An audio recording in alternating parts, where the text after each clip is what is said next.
자산 자랑했다가 인생이 무너진 사람들. 처음엔 별 뜻이 없었습니다. 회식 자리에서, 가족 모임에서, 오랜만에 만난 친구 앞에서 그저 분위기상 한마디 했을 뿐입니다. 요즘 집값 많이 올랐어. 투자 좀 잘 돼서 여유가 생겼지. 그래도 이 정도는 모아놔야 안 불안하지. 하지만 자산 전문가의 눈으로 보면 이 가벼운 말 한마디가 인생의 방향을 바꾸는 위험 신호가 되는 경우를 너무 많이 봅니다. 자산을 자랑한 순간부터 문제는 돈이 아니라 사람에서 시작됩니다. 자산 자랑은 정보 공유가 아니라 위치 공개다. 많은 사람들은 자산 이야기를 그저 근황 토크나 성공 경험 공유 정도로 생각합니다. 하지만 현실에서는 다릅니다. 자산을 말하는 순간 당신은 자신의 경제적 위치를 공개한 것입니다. 이 순간부터 주변의 시선은 바뀝니다. 부러움, 비교, 기대, 요구, 질투. 이 감정들은 조용히 쌓입니다.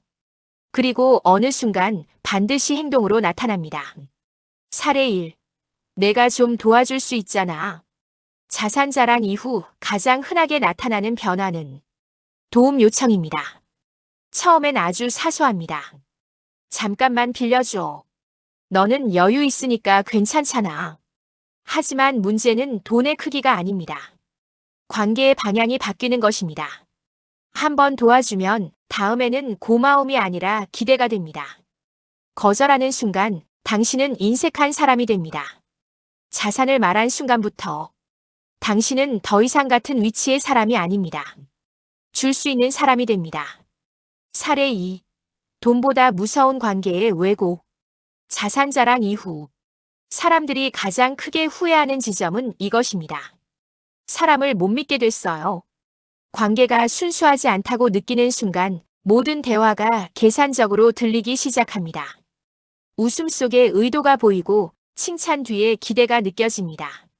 이때부터 사람은 마음을 닫고 관계를 끊고 스스로를 고립시킵니다.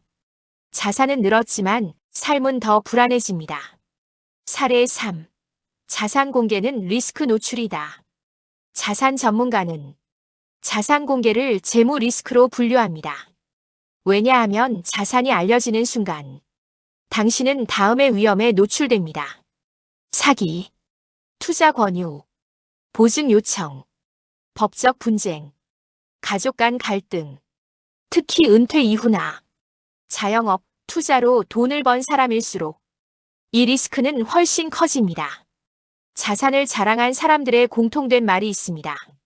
그때 말만 안 했어도 자산 자랑의 가장 큰 착각. 사람들이 자산을 말하는 이유는 사실 돈 때문이 아닙니다.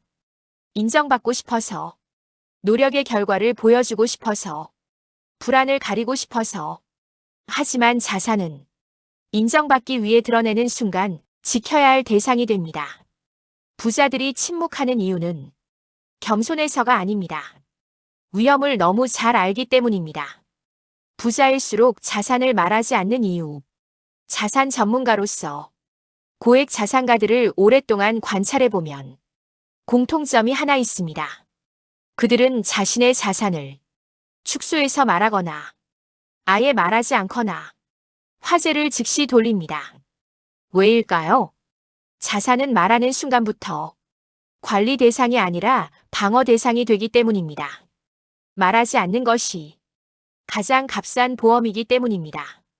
진짜 자산 관리는 침묵에서 시작된다. 많은 사람들이 자산 관리를 투자 상품이나 수익률로만 생각합니다. 하지만 현실에서는 다릅니다. 자산을 지키는 가장 강력한 방법은 입을 관리하는 것입니다. 얼마 벌었는지, 무엇을 가졌는지, 어디에 투자했는지. 이 질문에 굳이 정확히 답할 필요는 없습니다. 자산은 설명하는 순간 줄어들고 숨기는 순간 지켜집니다. 결론. 자산 자랑으로 인생이 무너진 사람들은 대개 같은 말을 합니다. 설마 이렇게 될 줄은 몰랐어요. 하지만 자산 전문가의 눈으로 보면 그 결과는 전혀 놀랍지 않습니다. 자산은 드러나는 순간부터 위험해지기 때문입니다.